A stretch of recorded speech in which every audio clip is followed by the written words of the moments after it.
Okay, call to order.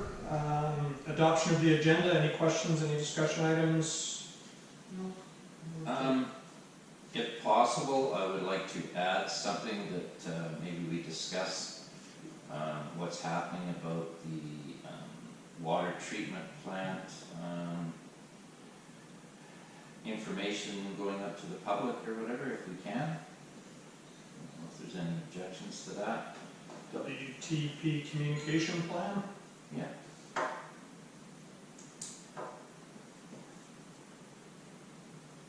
Okay. Others? No. Mr. Earls. I agree with Rick. I'm kind of disappointed that Zinc hasn't put anything out. Again, I don't know whether they got any direction. And we need to turn around and get some pictures and get a proper statement put out. Let's discuss that in order then, as item D. So, move to adopt the agenda. Yeah, I move. I second it. Favor? Okay, approval of the minutes from our May 12th meeting, and it was wasn't that our 4-hour marathon? Yes, we did very well. I move to adopt or approve, or whatever it is, approve the minutes. I second that motion.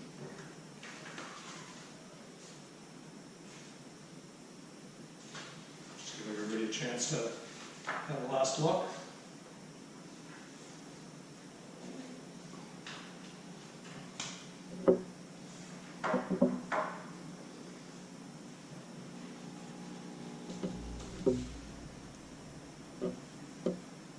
Okay. Yep. So we have a motion and a second. All in favor? Okay. Okay, new business. Item A. There's a motion that has been carried over since May 12th, where we divided a motion to amend. This is actually, it's not well worded here. It's really to amend the meeting procedures bylaw 263 and to delete section 27 and replace it with the conduct of business will be done according to generally accepted rules of order, bracket, refer to UBID Guide to Meeting Procedures and Robert's Rules of Order, with specific reference to conduct of business in boards, page 486 to 489 from the 11th edition of Robert's Rule of Order, or as amended in later editions. And so the modification is really from with specific reference onward. That's the addition. So that's the motion. Any seconders? I'll second it. Okay. Discussion. I will defer to Trustee Calger because this is really her motion. Yeah, this is simply making more explicit what is meant by conduct of business done according to Robert's Rules of Order. And as I pointed out in both the complete Robert's Rules, which is a big thick book, as well as this shortened one, there is an actual procedure for small boards. And there's a definition of small boards, and it's all laid out. And we're actually doing those things, most of those things, anyway. So it's simply, it isn't changing anything other than being specific about what do we mean when we're referring, because it's a 500-page book, Robert's Rules. So that's all, it's just being specific. And I think this is important because we already have an experience with another part of our meeting bylaw where it wasn't specific about the recording, which created confusion, unnecessary confusion. So that's all. It's not changing it, it's simply actually specifying what Robert's Rule says for small boards. So I support the motion for that reason, so that another board doesn't have to reinvent the wheel and can go and go, oh yeah, well, this is how it is and this is why. That's about it. No, I agree. If you sit back and think about Robert's rules, it can be either complex or it can be simplified. In our situation, I think the simpler the better. When it comes to bylaws and bylaw changes, that's a given. And a motion would be made to change the bylaw for a specific reason, and it is either it will be accepted or it will be defeated if it's for. I agree that we do not have to have a major ruling regarding Robert's rules. They're pretty straightforward. And if we follow those guidelines, I don't think we can go too far wrong. I have to agree with the motion. Okay, so I am not in favor of the motion. I feel that our meetings are lengthy as they are now, and we're actually using the criteria that a motion has to be seconded before we go into discussion on it. We've actually done that many times. I feel that in a board of 5 people, if one person has a subject they want to discuss and it's not supported enough by a second person on the board to allow that discussion, then why are we doing it? 5 people being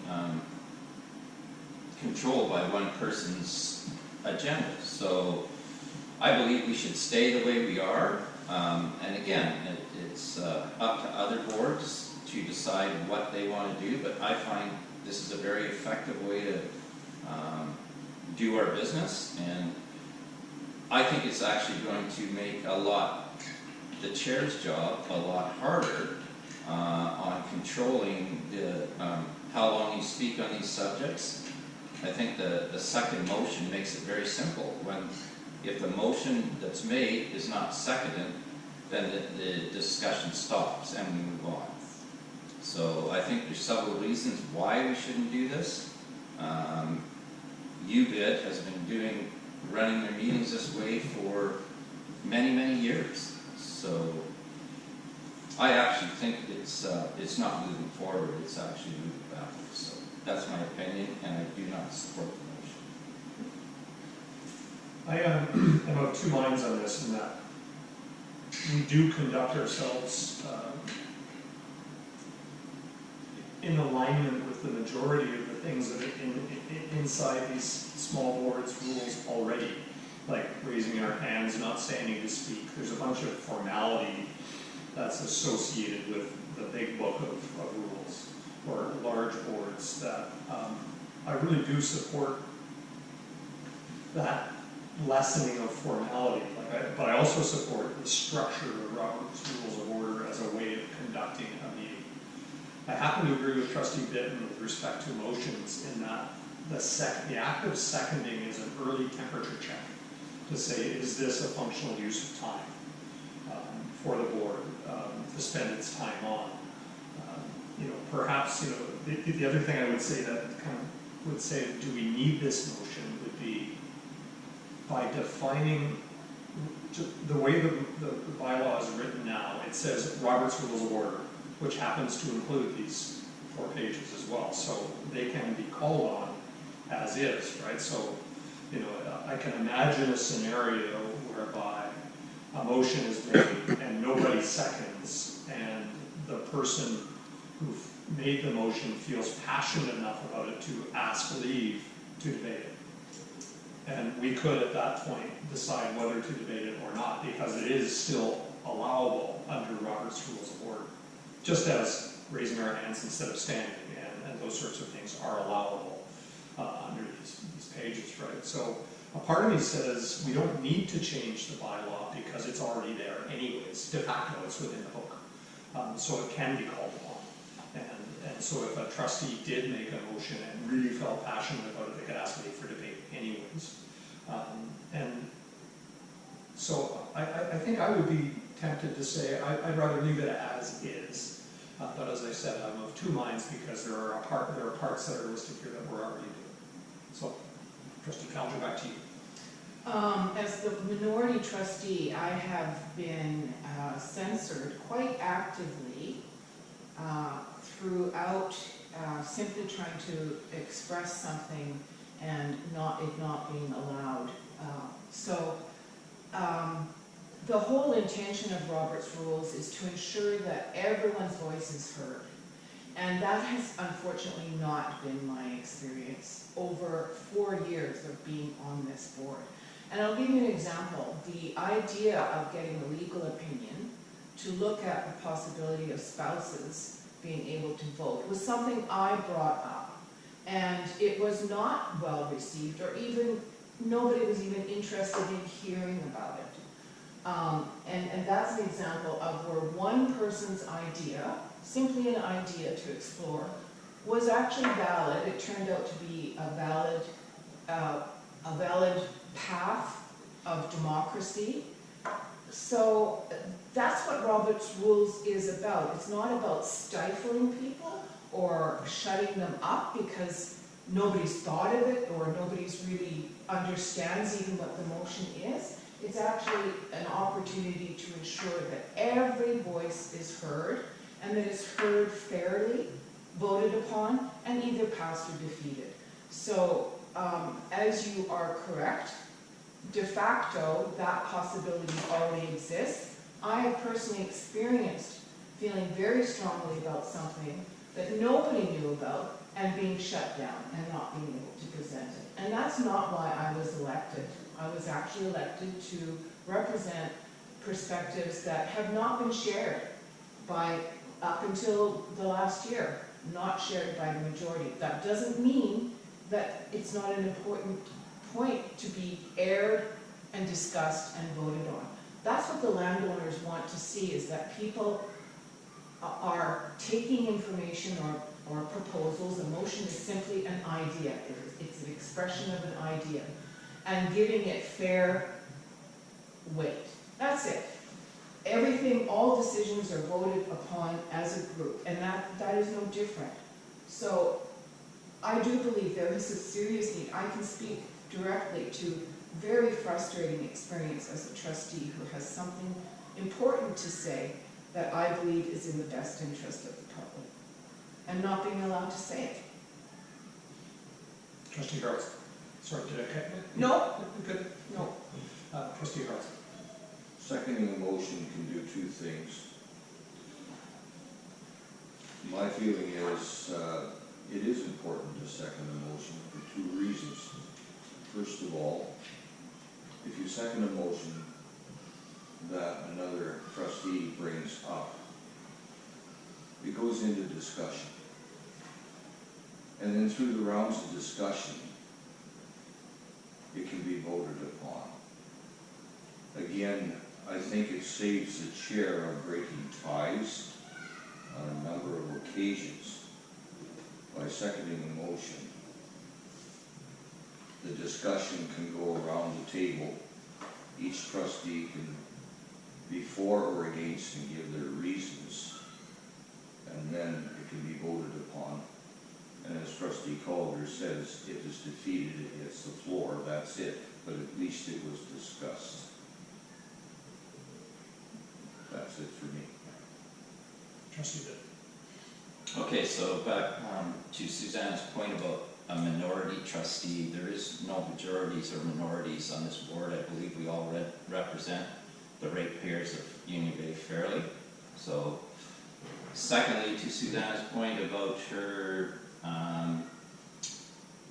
bringing forward about the spouses and being able to vote, that was seconded and brought forward to a discussion. And nobody's being stifled in this board in any way, because you can put a motion forward and people here would hear it, it'd be in the minutes, and it would just not be seconded and move forward. So nobody's being stifled. If you have a point to make, you make your point. It's just not carried on into discussion.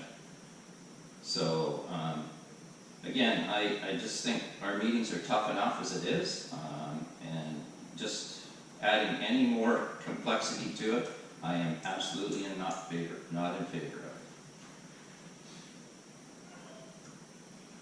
So, I don't want to say too much more. I do want to say this, is that I completely understand and hear both sides of this, and that both sides are legitimate. And I don't want any stifling happening, but I also want to make sure that the time we do spend together serves the community as best as possible. And the example that's been put forward with respect to spouses voting, I suspect that was put forward a number of times. And that it was not picked up in the first N instances, whatever N was, but in N+1 the last time around, it was presented in a way that was compelling and provided an argument that says this needs to be discussed. And there's a value to that in terms of that ability to say, hey, look, here we are in that example, our letters of patent and some other competing documents that says this needs to be sorted out. And it was a very compelling argument and swayed the board to move forward.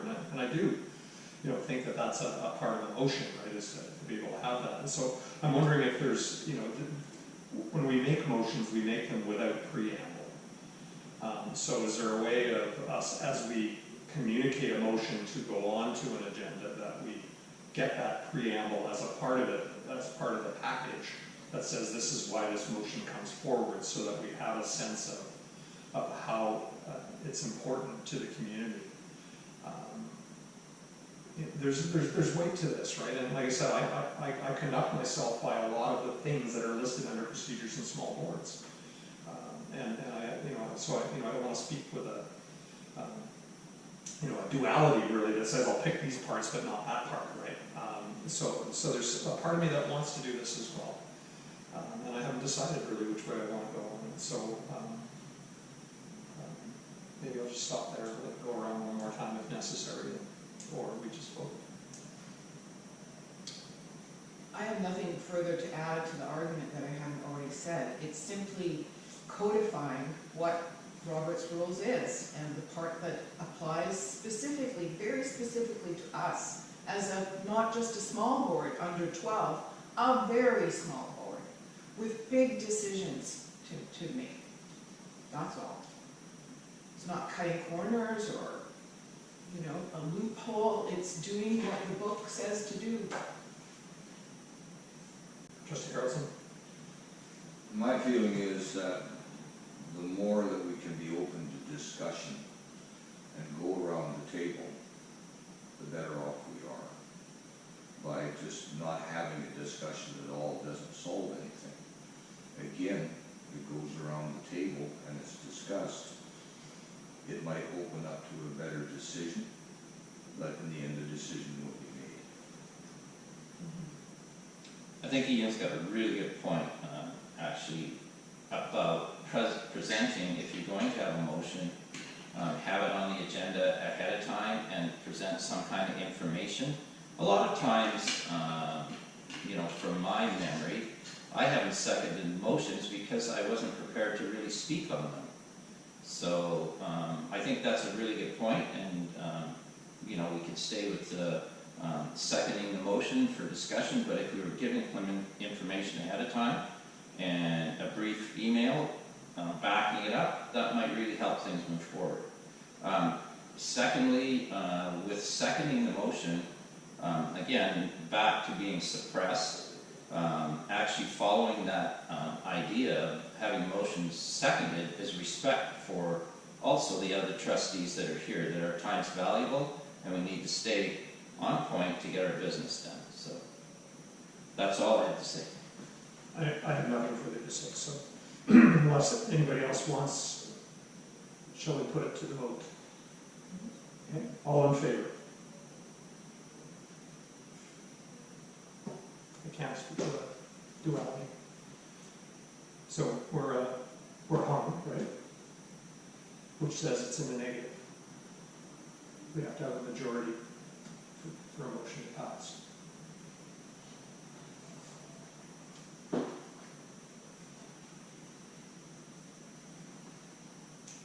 And it's further complicated by, we're already doing some of the things on here, so, how do you reconcile that? We're already doing the things in here, So are we discussing this again?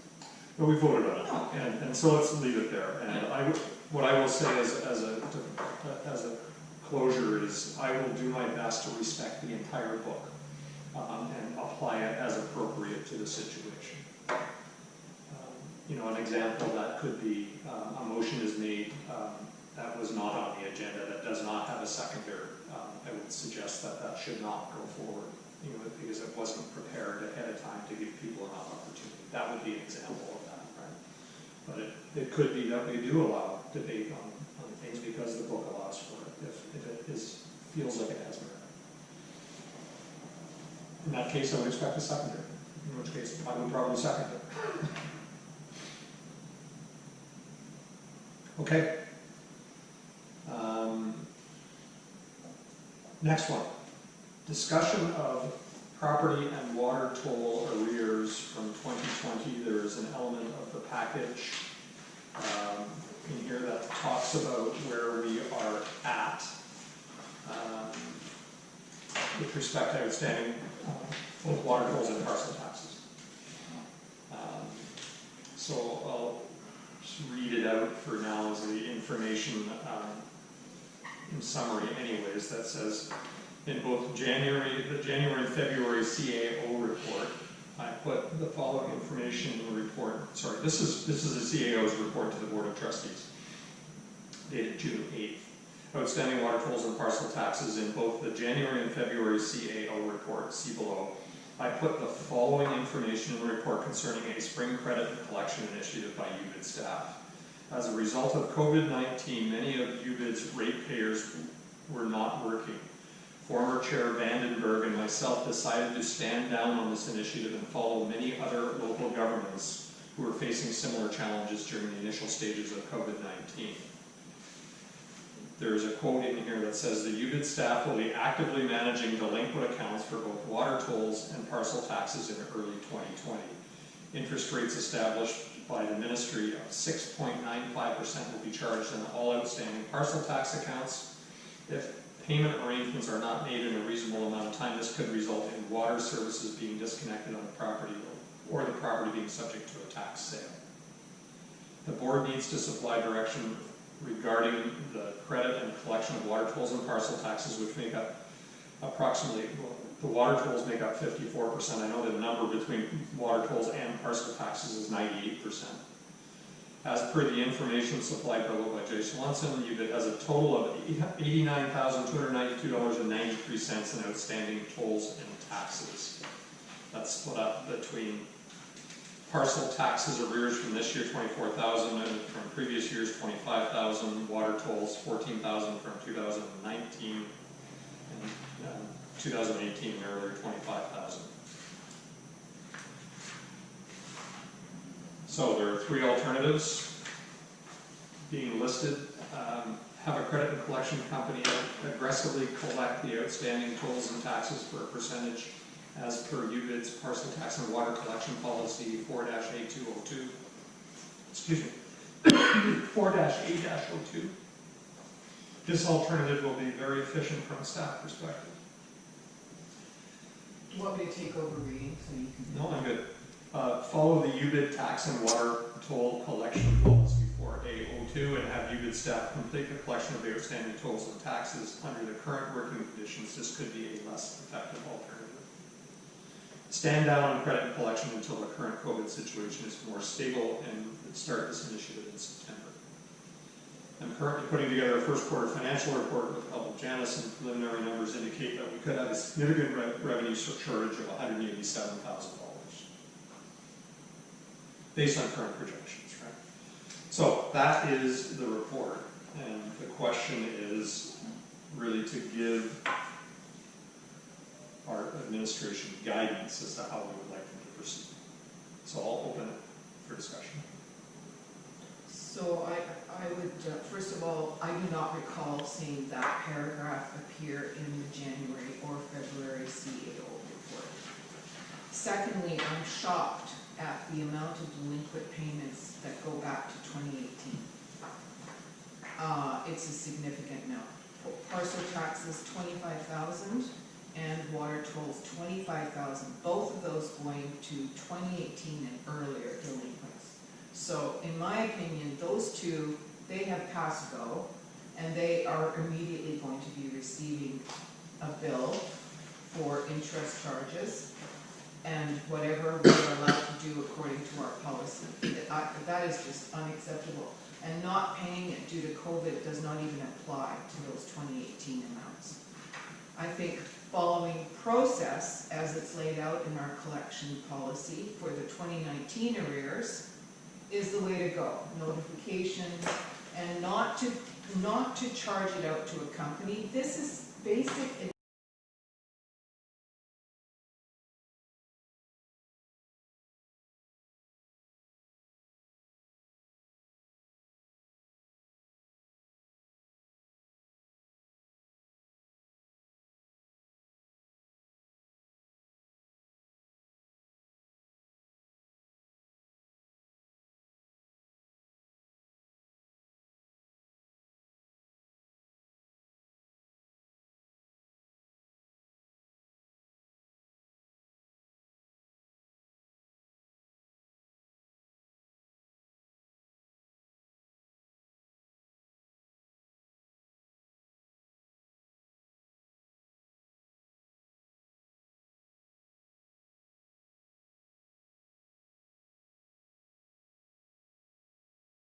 Suggestion. The 2018 ones are done like immediately. Interest charge goes out and then sale of property or shutting off of the water. Exactly according to the policy. A little bit more time can be given to the 2019. Sorry, I'm repeating myself. That's it. I'm upset though. This is upsetting. Thank you. Trustee Harrelson. Yeah, it's a huge chunk of money. Again, 2018, this was prior to any COVID or any other pandemic or anything else. And this is telling me that these people are not accountable. It's very unfortunate. Now we've got into the pandemic, which means a lot of people are not working, whether any of them have collected curb or whatever, I do not know, which you would have thought they would have came in and paid up any taxes owing and any bills owing. It's a sad situation, but a business is a business. And that means that we need to collect these delinquent water tolls. Again, in 2018, there's no excuse for not having paid them. And they need to be collected. 2019, again, a lot of these things we're not caught up with. It's snowballing, and it's just more and more money that the improvement district needs to have to put towards a $187,000 shortfall. It's a case of notice has to go out to these people that they have to pay.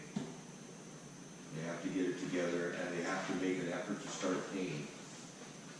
And if not, I don't think we have any choice except to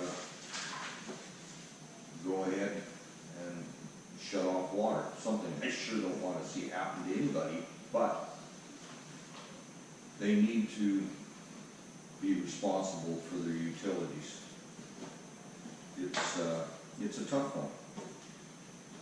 Circumstances, I'm sure, for different ones are reasonable, but I'm sure the majority of them is they've overlooked it, they've ignored it, and what happens when you ignore paying your taxes? It's a consequence where if you did not pay your taxes provincially or federally, they would be upon you in short order. So I move that we need to make a strong effort to collect these tolls and to collect these frontage taxes. Trustee. Yeah, bit of a shock, and it seems like the problem is getting absolutely worse than it has been, where especially you look at parcel taxes where 2018 and earlier was 25,000, and in 2019 alone it was 24,000. So it almost seems like the word's out that it's okay not to pay parcel taxes and also water tolls. Again, a huge number for 2019 as well. I mean, I guess the second part of this thing is the surprise of a $187,000 shortfall in the first quarter of this year. I don't know. That's a projection for the entire year. Oh, for the year? Oh, okay. Anyway, I guess, you know, what part of that is, that's probably even before I'm not considering the percentage of non-payment, right? So, could be even worse. We always get these numbers thrown at us, but we never see what's process has been. It's a very detailed process on how you collect water tolls and how you collect parcel tax. And, you know, these numbers have they gone to the final stage in all of these other processes? Has anything been initiated? This is like a one-dimensional number to me, where this amount of money is outstanding, but what has the process been? Like, have they gone to the, you know, step 5 in all of these, and we're now at step 6, or has anything been initiated? I can respond to that question. Well, let's wait till we Yeah. I guess the other part is that when we did hire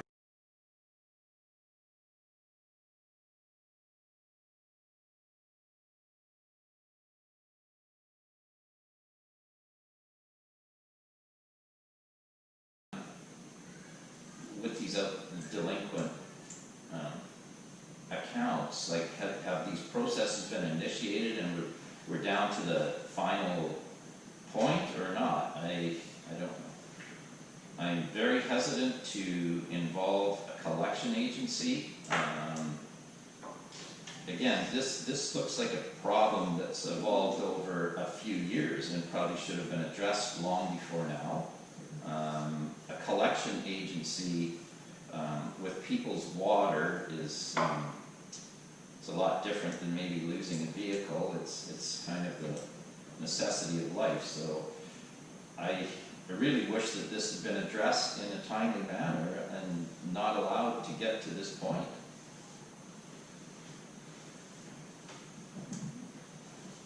So a few things. My first thing I notice is there's not a number on here for 2020, which is when COVID was. It's Exactly. right. So to me, this isn't, truly a COVID problem. This is a problem that existed before COVID. And the question really is how do we get here without our knowing of it?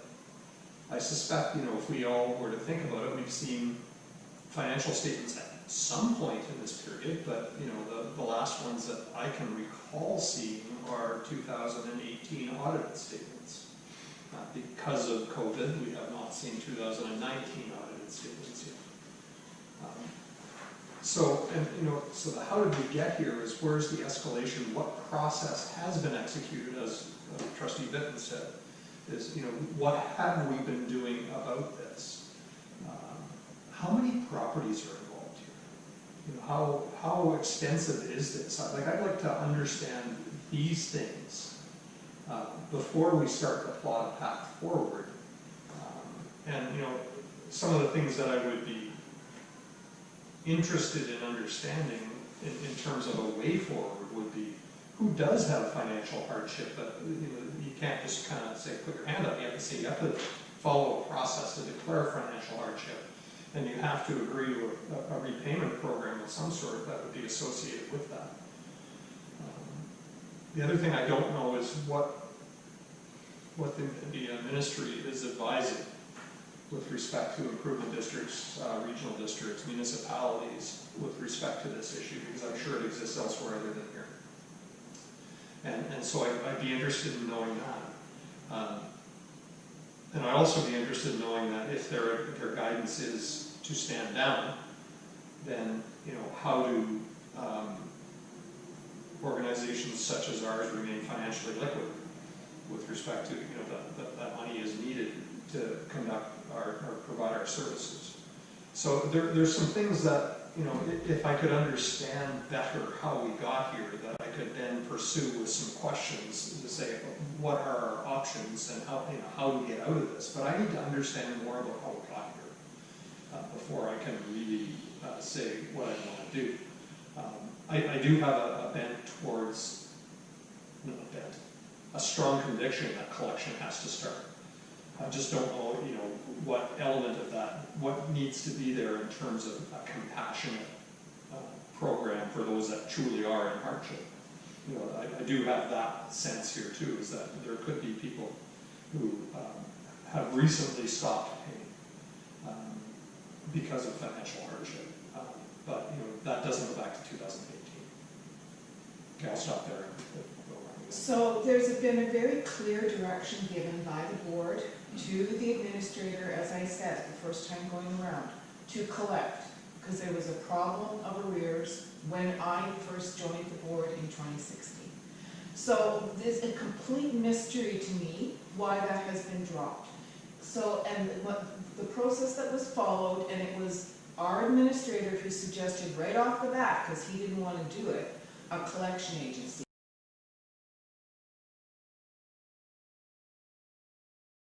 Let's do it, and he did. And lo and behold, a number of bills were paid. Right. So, and that's the last I heard. So I really resent that the statement that this was brought forward in January.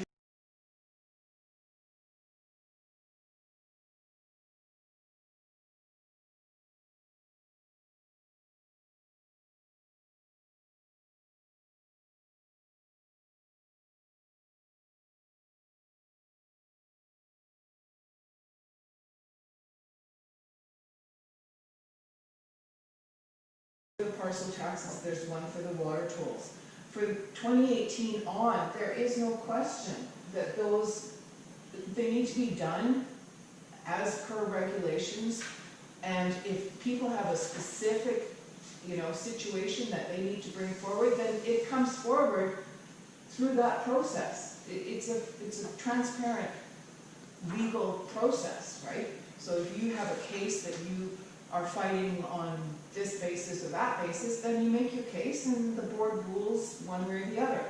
But for it to just be stalled, like to even propose stand down, is untenable.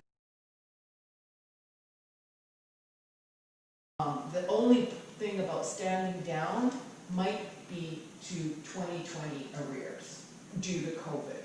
So we have work to do here. As far as I'm concerned, it's our staff that have brought the ball here, not the direction of the board. I assumed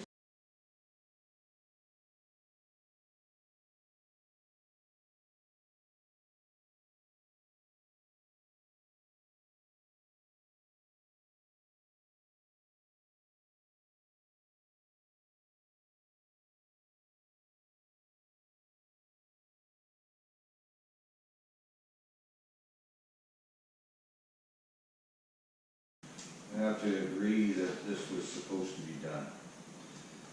There's no doubt in my mind that money has been collected, but these figures going back 2 years have nothing to do with the pandemic. And why these individuals haven't paid, I don't know what the reasoning is behind it. We don't have enough information here to know exactly how much has been done. And how much, well, we know how much more has to be done. But how much have they actually collected and how much, and these are the figures that are still left, that's divided up among how many people. I don't have it.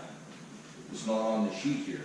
sorry, there was one thing I wanted to say about the way parcel. Let's let Trustee Harrelson additional comment. It has to do with how that the interest rate is charged on your bill if you're overdue. So presumably on your water toll, presumably the people that are overdue, it's accumulated. Like if you see there's two totals, there's what you pay right away. So that information is done automatically by our system. So the landowners that are overdue would have been informed by that virtue of that piece of paper that we all get. Sorry, that was just a straight up question. Yeah, what I need to know is the number of people.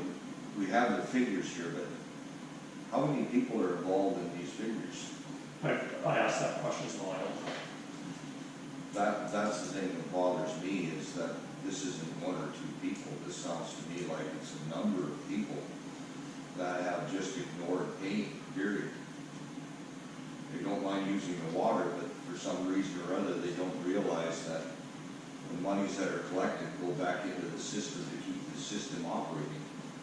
So, yeah, we need to collect. We need to collect on this.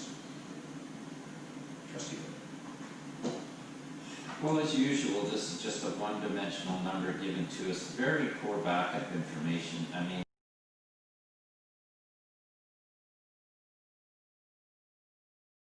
C4-A-02.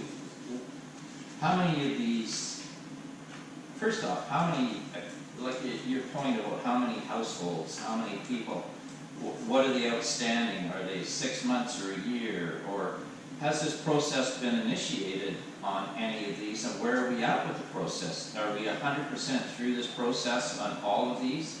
And because, to be very honest with you, we cannot proceed with a collection agency or company unless they follow this process that we have here. That would actually be illegal. We have a bylaw on how to recover these tolls, and if we paid somebody to follow this process outside of our staff, it would be onerous. So, once again, this has been brought up many times, and to present us with information telling us that, I mean, you know, parcel taxes are one thing, water tolls, that's our operational income, and we're $40,000 short on our operational income, and parcel taxes are going to end up affecting what we're going to pay at the end of the year towards our capital expenditures. So I think we really need to have this information broken down. I am in no way in favor of a collection agency. I don't think, first off, I don't think it's legal unless we've exhausted all of the steps in the bylaw. Why have a bylaw if you're going to get a collection agency? And then the collection agency is going to be 20% of the money. So are we prepared to lose that money? Again, once again, this is kind of a little bit of a surprise, I guess I'd have to put it that way. I don't have much more to say, other than I have a sense that we need a motion or two here. There's multiple motions to be made, I believe. You know, the sense of, you know, the will of the board would be to collect. You know, there's probably a second motion in my mind that would be to say to instruct the CAO to create a financial hardship process that must be explicitly filled out by anybody not willing to, or not able to pay. You know, that if they're saying, hey, you know, don't cut off my water, don't sell my property because I have financial hardship.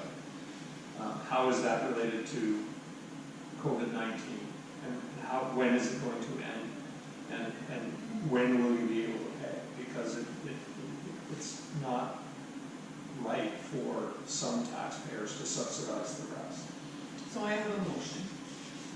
So I'm just wondering if there's anything else that we need to do, which would be, you know, perhaps to have the chair discuss this with the ministry to find out what's happening in other places, so that we are not stepping outside of the norm right now. But I would suggest that our norm may be different, in that we've got such a great degree of arrears here that have not been addressed. So, Trustee Calger, you said you have a motion. Yeah, I would like to move that we follow, essentially it's number 2. We follow the UBID tax and water toll collection policy 4802 and have UBID staff complete the collection of the outstanding tolls and taxes under, Just period, that's it. You don't need the little comment about it would be less efficient. That's actually inappropriate, in my opinion. if I were to modify that, I would add 2 words at the end saying commencing immediately. Yeah, commencing immediately, that's my motion. Do you want me to read it again? No, that's- Well, I'll second the motion only so that we can discuss it.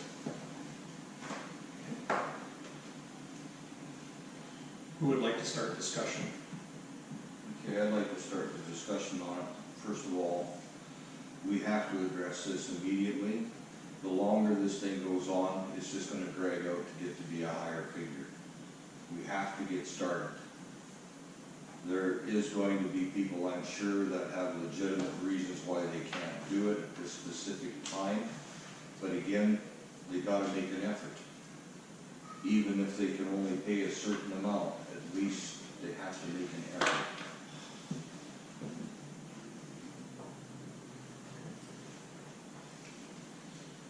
You done, Ted? Yeah, you go ahead. Well, reading this collection policy, I've read it before, but it is pretty, it's not a hard-ass policy. I mean, excuse me for saying that, but it does give a person a lot of opportunity to make payment plans and organize things. So, you know, I do see that this is probably a lengthy process when you start it. It's, you know, it's not like you send out a notice and then expect the money to come back. There's a whole series of events you have to go through, and I can probably understand why it hasn't, if it has been initiated, if it hasn't been followed through, I don't know.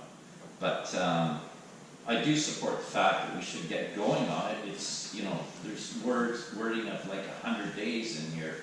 So this isn't going to be an immediate thing, but I feel, to be honest, that if we start this process and we're diligent, that people will start to pay before it really gets into a point that we're cutting water off. And, you know, really, if the whole process is exhausted, then do you look at a collection agency? I don't know. But again, I'm not in favor of that in any way, shape, or form. I think we've got a very good collection policy here.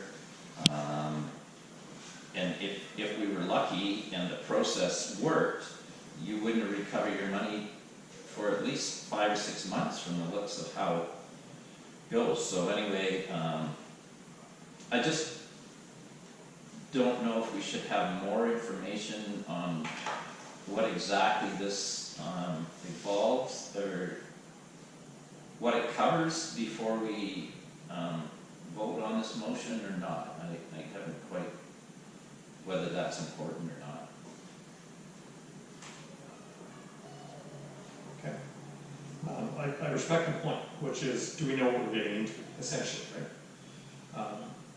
If we had a report that said, here is our $89,000 broken down by each account, and here are the actions that have been taken on each account in accordance with the policy to date, we would know where we stood. But if we, you know, for example, in the water tolls collection policy, you know, step 2, so late payment penalties, step 1, late penalties will be applied to those accounts where water bills are determined to be in arrears after each monthly billing due date. Reminder notices will be sent in as reasonable and timely manner whose water tolls are deemed to be in excess of 75 days in arrears. If a payment plan is subsequently established and acceptable, such arrangements must be agreed to in writing by the property owner. And then the 100 days kicks in after that, where you issue a notice for 24-hour payment or shut off of water, and then there's fees for shut off. So where are we at in each of those stages, in each delinquency? We have to have followed the process. If we have not issued delinquency notices, we've got to start there. But I think maybe that's what we have to say within our motion, is that we, in accordance with our policy. Does it say that? It does. Yes, it does, follow the policy. It- Okay, it does say it, so if, as long as we're following the policy, maybe we need to modify it in a way that says, if we have not already done so, right? Or we have to pick the policy up where we can, and if it's at 100-day notices, maybe we want to issue some 100-day notices, maybe we want to go back to 75 days and say, okay, let's pick it up there, where's your payment plan? Well, when you're looking at 2 years in arrears. So, sorry, let's keep going. My mistake. I think we've all stated not doing anything is not possible, so we need to move forward. Following the policy is the way in which we would move forward. The minute that these guys begin to follow the policy, they would be able to submit to us a report, probably by our next board meeting, of where it stands. Either way, none of us has said, whoa, let's hold off here. We're all saying, hello, we need to move forward on this, and we need to follow the policy. So I say we do that. We let that, the policy will dictate the information that we're all looking for. That will be a result of initiating the policy. Do you follow what I mean? I don't think we need to know that we need to have that very granular information in our head before we can look at the big picture and go, we need to follow the policy and get it done. That's my personal opinion. But the key is, because the policy is very well laid out, I mean, it's anticipating, you know, the different steps, including accounting for those folks who are in real dire situations who need to have a modified plan. That's all embedded in the policy, so I think we're good to go. Sorry, go ahead, Ted, that's it. No, I agree. I agree that we have to get on this right away. It's, this is way too much money, especially with 2019, with the COVID and all the rest. That's obviously put a lot of people into a situation where they probably can't. But again, they gotta make an effort. And the ones that have been 2 years in arrears, well, they need to have a notice of their water being shut off. Maybe that'll give their head a shake and they'll come down and say, this is the reason why I can't or whatever, or at least make an effort to start paying. So we need to go ahead on this ASAP. Let's do that. Well, again, this is a very timely process, so I don't think we can, until we follow the steps and where we're at. I don't know if we should have a second motion or amend this motion to, and I haven't got the wording right, but I'm just suggesting whether we amend this motion and add that we are provided with a information breaking down, you know, the not the names, but how many people owe this much, you know, are there 10% that owe less than, I'd like to see some numbers of where we're at. I'm not saying that we shouldn't initiate this. Then maybe So- make that a separate motion.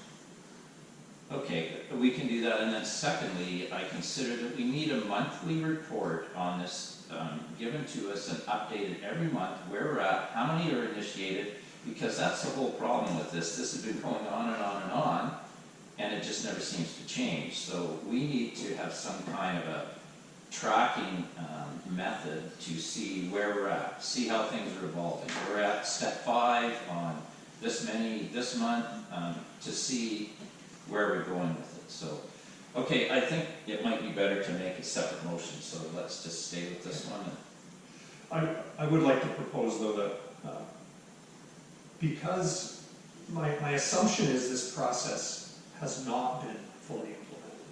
And if it has been fully implemented, it hasn't been, or we would have seen water shut-offs, and we would have seen forced tax sales, because the policy requires it.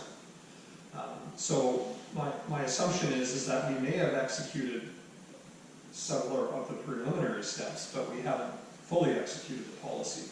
So as I read the policy, and it's incumbent upon us to do that, but also to look at it in separate pieces, right? If I see in parcel tax collection procedures, there is a bunch of steps that come down to a point in time in step 5, where there will be a registered letter issued advising the landowner to bring the account into good standing immediately in order to avoid further collection and or legal action.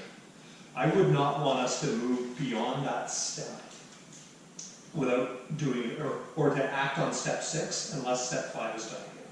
Because I don't know when the last time it was done, and it would not be fair to landowners just go, surprise, your property's up for sale. Right, so I think we could not go beyond that point with terms of parcel taxes other than to say, who gets notices, right, that you bring it into standing. The similar point in the water tolls collection is actually step 2, where step 2 says reminder notices will be sent to all landowners and their authorized designated if applicable in as reasonable and timely manner as possible, whose water tolls are deemed to be in excess of 75 days in arrears. If a payment plan is subsequently established and acceptable to the administrator, such arrangements must be agreed to in writing, and the property owner must be, and must be such that the agreed payments are sufficient to pay within the time frame scheduled by the administrator. I would not want to go beyond that point, where we're at 100 days final notice, you got 24 hours. So, and the difference between 75 and 100 days, it's a month, and I think it's a good concession from us to say, we're giving you that month to get your act in order here, or, and I think there is another motion that has to happen here to say, or, well, no, we don't, because the financial payment plan can account for COVID and financial hardship if necessary. So that's my last amendment to it would be to say, and to re-engage our policy at step 5 on parcel tax collection and step 2 on water toll collection. I'd love to hear other people's opinions on that. Mostly because I don't believe that we have, I don't believe we've done our job in a consistent enough manner that we would be treating people fairly if we didn't go back and start again, or start there again. I'm fine with that. It's based on an assumption, and basing anything on assumptions is always problematic, but whatever. What's the assumption you feel it's based on? The assumption is that it hasn't been done properly, and you don't know that for sure. I do not. I am making an assumption, well, the assumption I am making is even if it has been done properly, it hasn't been done properly right to the end. Yeah. Because it goes I back to just 2018. want to see it done, so however you want to phrase it, I'm fine with. Trustee Harrelson, any comment? Well, for whatever reason, these people didn't pay, whether they've been informed and never got back and never went in and sat down in the office and made an effort to give their reasons why they couldn't pay or anything else. It seems like none of that's happened. And that's a real problem.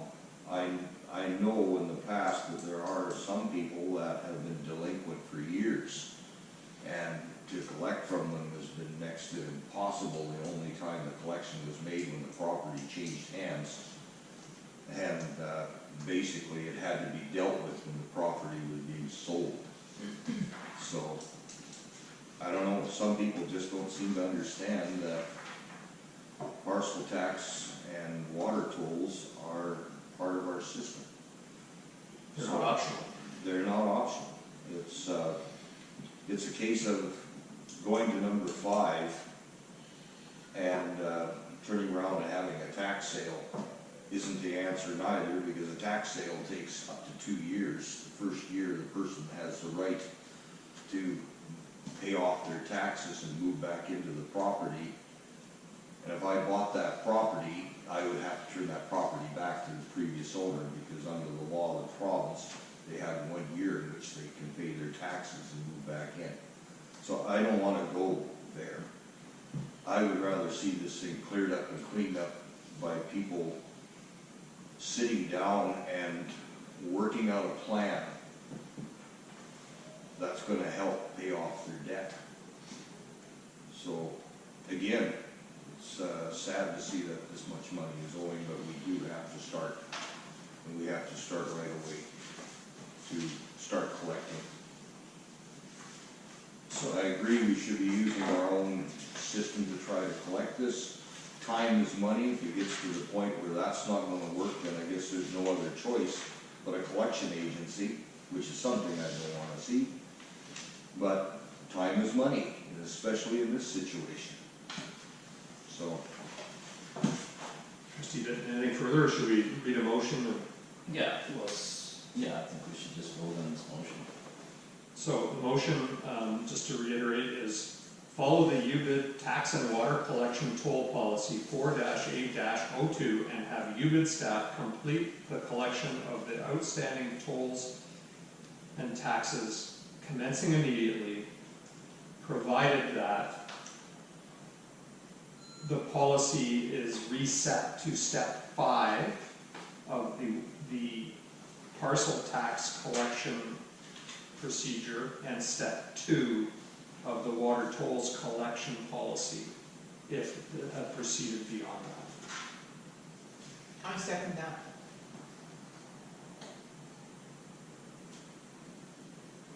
I just want to pause because we haven't read that motion as with the addition to it. Is there anything else that people want to say about that? No, it's making sure we follow, that it's fair and that Yeah. we follow the process, so I think it's good.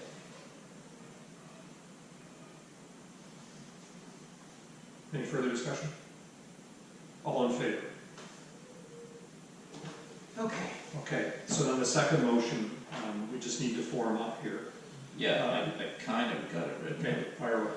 And I need to wordsmith this a little bit, but to provide the board by our next meeting with a detailed breakdown of the outstanding water tolls and parcel taxes. It should provide information on where we are at in the collection policy with each outstanding account. I would modify that to say, and the age of each account. It should provide information on I guess you got that, where we're at. Each. Yeah. that wording, but Yeah, I'll second that. Any discussion? No, I think we kind of discussed Done it. it?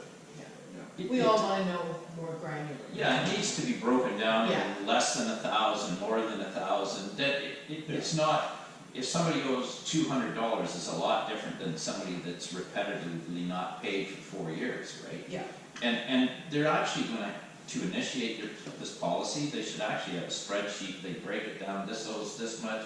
We're at step 1, and we should be seeing that spreadsheet every meeting so that we can see how it's what coming down. what kind of progress is being made.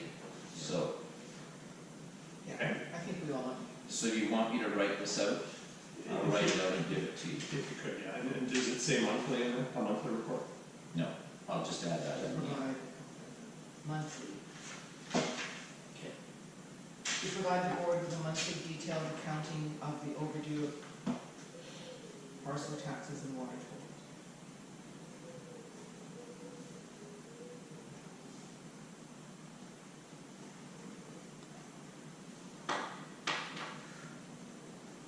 Okay. So I think trustee Benton's writing it out, so You that was just- seconded, all in favor? Motion passed. End of water tolls and parcel taxes. Yeah. Gee, yes. Very disappointing. Okay. So trustees Caliger and Benton recently attended the governance study working committee meeting with CBRD and Urban Systems, and trustee Caliger added this item to the agenda. So I'll let you start with an update, and trustee Benton can add in, and trustee Harrelson and I will ask questions. Sure. Our administrator did not attend.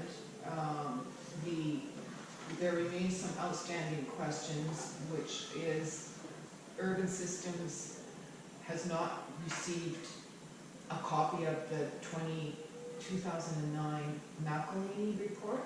Maybe that's been corrected now, but that was what they said at the time. So that's a bit concerning in terms of their report is only going to be as good as the information that's given. And my understanding is that Union Bay, any report that Union Bay contracted and paid for actually belongs to Union Bay, and Union Bay has the right to disseminate that. So I guess this is a question for the board, which is where's the holdup on passing this important information along? The other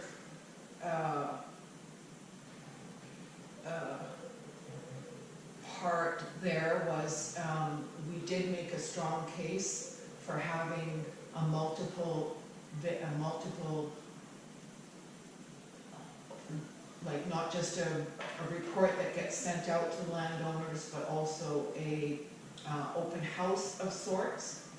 And that was met with some concern due to the COVID stuff. And Catherine, who was there, who's the ministry person, jumped in and explained that based on Ian's discussions around our election, that they were also looking, they being the ministry, were looking at ways for us to be able to provide that opportunity for people who don't use computers to be able to still have access to the information. Right. So that was good. Because initially, and Daniel Arbor also piped up and said that, you know, he understood too the need, and on his suggestion, he had concerns about using a closed-in space, and I think that's for COVID reasons, that he said, well, it'll be the summertime, perhaps we could put an outside carousel or poster boards, yeah. So in other words, to try to accommodate the uniqueness of our community, of being a combination of tech savvy and not tech savvy people. So that was, I thought that was good. Yeah, that's, the report should be, everything's on schedule. Their report should be ready by the middle of June. They are going to contact trustees individually. They were looking for your email address, Ted. I provided Okay, access to. So I've already had my interview, and maybe others have too, but I think they're doing a very thorough job, and they're basing their information on facts, which is what we're supposed to do. So I thought it was good.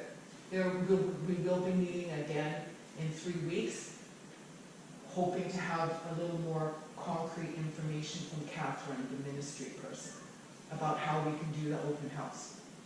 So they're on schedule, they're on budget. Oh, I did advocate that it might cost more money to do the open house meeting format, and that maybe the ministry or somebody could kick in, like help us out with that. Right. Trustee, anything to add to that? Yeah. As another attendee? No, of course, being a phone-in meeting is much different than being in person, not knowing sometimes, and not meeting the people, not knowing who was talking about certain things, but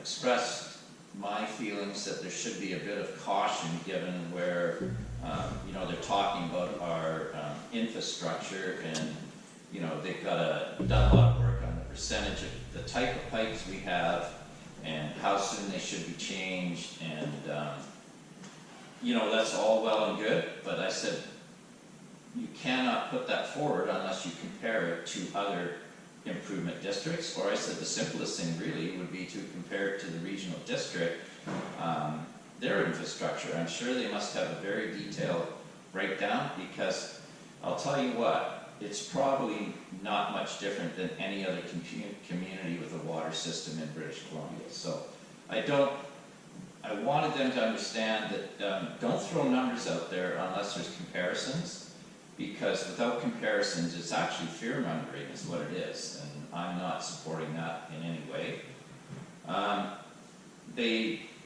Unfortunately, they really hadn't taken into account the email that you sent them about our ideas of how we could handle an open house. It seemed to be off the table. I kept asking them if they'd received it, and they had.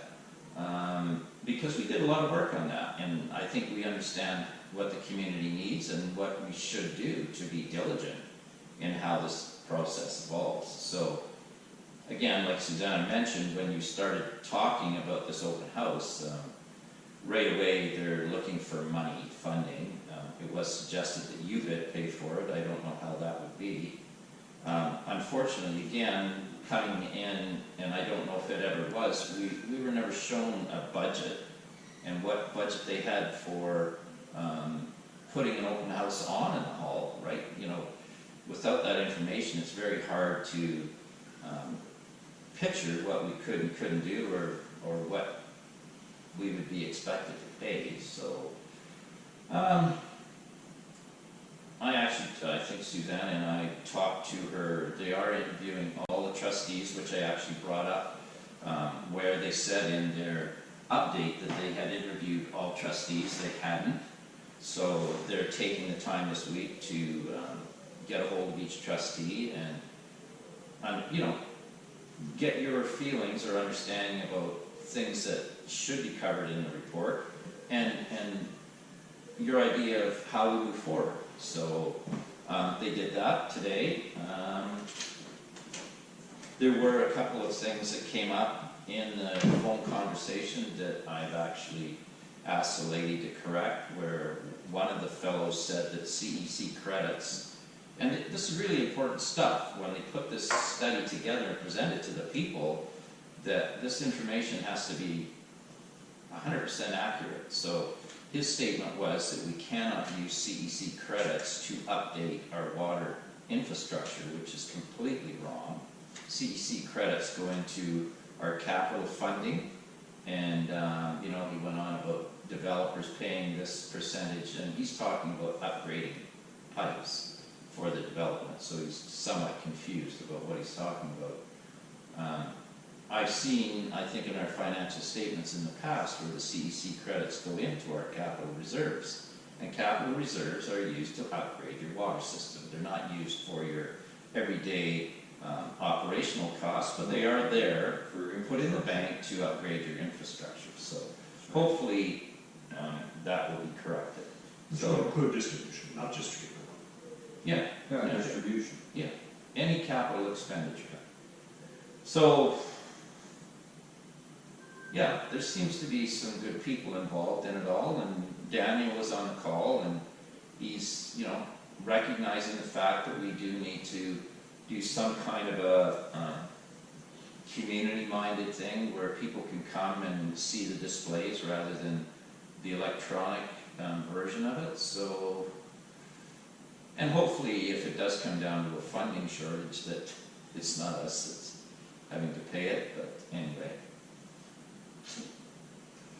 The one thing I am taking out of that is to have that conversation with Catherine at the ministry about COVID-related funding. And we all received the EOC reports from Daniel. And in there, I recall several times where there's been questions asked and raised about the eligibility of certain expenses for COVID-related funding from the province, and that it does exist. So I'll ask the question as to whether this type of thing, including perhaps even our election and the extra costs that might happen if and when we can hold an election, as to how those would be covered. Right. Trustee Harrelson, any questions, comments? No, I think that's pretty thorough. I'm glad that they're coming along and they're within their budget regarding this study. I'll be looking forward to talking with whoever is going to call me or email me or whatever, arrange to speak with them. The big thing with me is that the most important thing is, displays, and a lot of the older people in our community that are not computer savvy. I'm not saying a lot of them aren't, some of them are very savvy, but there are a lot of people that aren't, and they need to see what's going on so that they can make a choice on what they want. And that's really important, and hopefully we're able to do it if there are monies from the ministry that can help us towards the expense of doing it. It would be very welcome at this time. So again, that's something for you to work on, to see if that's possible, that we can have monies towards setting up a proper display. And again, going through the hall in one door and out the other, and marking the floor and separation, etc., whatever it takes. Hopefully, that can happen and the weather will be good at that particular time, but that really needs to happen. So, Any further discussion, any motions required? Okay. So our late addition item, water treatment plant communication plan, trustee Bitten asked for this, so I'll turn the floor to you. Yeah, well, I don't know where to start, but I mean, the water treatment plant is ours, it's functional. It's just such a monumental thing for this community. I mean, first in the valley. yeah, and probably one of the most effective water treatment plants on Vancouver Island.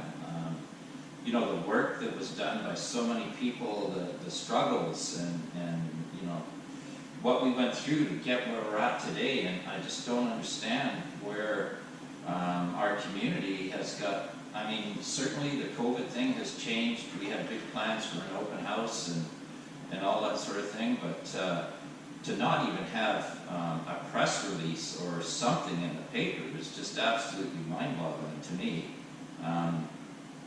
We did initiate a process with Zinc, I can't remember the exact name of their, with a PR company to take this process on and to deal, so the staff didn't have to do it, so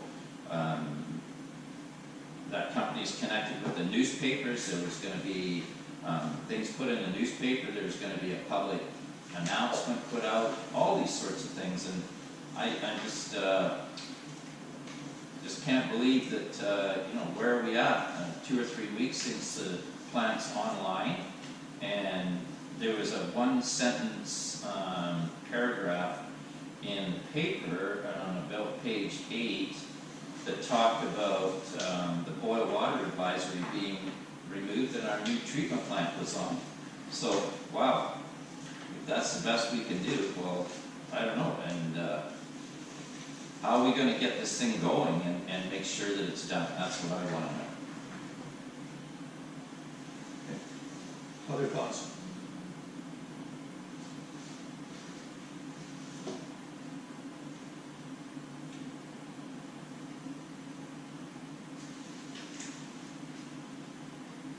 I don't know if I should make a motion or not, because a motion was made for this and that actual Zinc Resources, I think is what they're called, to take this this process on. So it was done properly, it was done in all the papers, the public announcement, they were supposed to do it all. So I don't know what I need to do to get this thing going. I guess the question I have right now is just the horse out of the barn, is it too late? You know, would it be an effective use of money still to do this? Is it appropriate just to do something in our next, utility billing? You know, I totally agree with you that an opportunity has been missed here. I also know that, you know, I had missed an opportunity this week with the Comox Valley Record calling me, that I have not yet returned their call, that they want to do something on water plants in general. I don't want to see spending any more money. In my opinion, this is administrative work, staff work. I'm really discouraged. We're paying salaries for work that's just not happening, in my opinion. Mr. Chairman, the paper is calling you, you haven't talked to him yet. I think that is the opportunity for you to set up with a photographer from the paper and do up an article. Have a little tour. Have a little tour and have them take some pictures and get them in the paper. You know, so it's 3 weeks after. This thing's been going on for the last 10 years to get this done. And 3 weeks late, my feeling isn't late, the whole thing was late, so here we go again. I think if you can get the paper to come down and say, we want you to put in an article in the paper, if possible, the front page, and say, here's a fantastic project that has happened in Union Bay and the first in the Comox Valley for a water filtration plant, bar none. I like the idea. Yeah, I agree with I that. think, you know what, I think you're gonna get further with that, and Yeah. have the paper spend the money. We'll take you out for lunch or something. And I'm willing to throw $100 into it, I don't know what You know, would be if required, that's the it's case. news, so. but it's news, and it's really great news for the whole of the Comox Valley. I want to, the thing I've been meaning to do is give our superintendent of water a call and Yeah. set it up with him to say, because that That was would another be question great. that was asked, is there's going to be some technical questions, and certainly I'm not qualified to answer them, so. Our superintendent of water, and also the gal that is operating the plant, it would be really good to have them in on this article. I just don't need my audio, I'll get the Oh, no, you're present. You're present. We have past members and past trustees going back many boards that all contributed towards this over the years by saving monies, by doing a lot of different things. It might not have been appreciated, but if it hadn't been for them, this thing would have never got off the ground. So does that also then say, if we go down that path, if successful, that we stand down from spending any further money with zinc? Yeah. I don't think, they're not doing the job. No, Well, they haven't been asked to do the job. Well, I don't know. Well, I think what you proposed is, I guess the first thing is, are you willing to do that? I mean, I'm absolutely willing to do it. there's two reasons why Zinc was asked to do it. Is first off, our relationship with the paper is extremely poor. And we had nobody that would actually talk to the paper. I don't think our CAO would, and our past chairs would. Definitely it should be a front page item because they put all the negative stuff that's happened over the last 3 years on the front page. So let's give us a break. I have no problem with us doing it. One reason that Zinc was asked to do it is that they have a very good relationship with papers. And that was one part of it. So, absolutely, I mean, Dan McGill, get him there, boy, the guy is just in love with the treatment plant, and that's what we need, is a little bit of positive PR, and I believe that without doing this, we're not being fair to the people of Union Bay. They're spending $4.5 million. Half of them don't even know what's up there. So, I mean, it's our job to make sure they understand what they're getting for their money. I would like to see some mention of the board that was in place when the water treatment, the water agreement was put into place, because that was a huge part of us getting that land, and those people should be recognized, because it was a very rough and rocky road, but it happened, right? So there should be some mention of that, and of course that was all part of this other process, is to do that. But I mean, if you're willing to take that on, and I'm willing to help as well. I would appreciate those of you that, which is all of you other than myself, that have been on the board for a greater proportion of this time, right? To provide me with your thoughts on talking points, you know, the things that are important to be in that article for my consideration, to figure out how to fit it in. Like, not all of them will probably end up in there because it depends on the questions that are asked in the flow of the conversation, but I would love to be prepared by you with what you think are significant talking points. Anyway, so I mean, I have absolutely, do we need to spend that money? No, but we just need to tell the people what they've got for their dollar, and we need to tell the community what we have to be proud of up there. I mean, it's quite something to see. I've been involved in a lot of capital projects, and the way that thing's done and completed, I'm very impressed with how it all went, so. Well, there was a lot of cooperation in it. between Vancouver Island Health that was happy as heck that it was going to go forward, because the alternative was not a good one. And the other thing is, getting the permits from the regional districts within 4 months was pretty phenomenal when Union Bay Estates, Kensington and the rest has been trying for 14 years to get permits. So that is one thing right there. There was cooperation with the regional district, and there was cooperation with all of the other parties that put this thing together. So, you know, that needs to be noted, that it works when people cooperate. So do we need a motion that I will contact the paper, or is it just, Well, if you're going to do it and you're on camera, then I'm good with that. Yeah. Do you know anybody in the paper though? the guy's called Mike Schwannard's Oh. reporter, it's called. Alright. Good. So I can call him back. End of discussion, anything else? Okay, so motion to go in camera. I second that. All in favor?